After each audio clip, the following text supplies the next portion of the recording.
Welcome to the Banker Lamp. Please enjoy the video.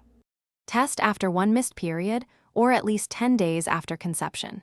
Use first morning urine for the highest HCG concentration in most cases. Avoid drinking excess fluids for 2 hours before collecting urine to prevent dilution.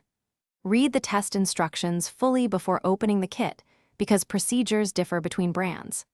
Check the test expiration date and inspect the sealed pouch for damage. Wash hands with soap and water and dry them thoroughly before handling the test.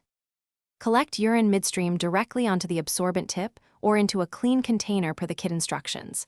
If using the dip method, immerse the strip for 5 seconds only, then remove.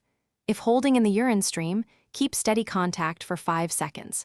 Replace the cap and lay the test on a flat, dry surface to develop. Set a timer for 3 minutes and do not read earlier. Avoid moving the test while it develops to prevent errors. Read results within the manufacturer's recommended time, usually between 3 and 10 minutes. One line in the control window with no test line generally indicates a negative result. 2 lines, even if the test line looks faint, indicate a positive result consistent with HCG presence.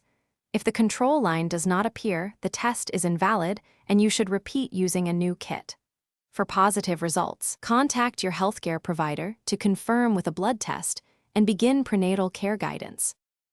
Thanks for watching. If this was helpful, leave a like and consider subscribing. See you next time.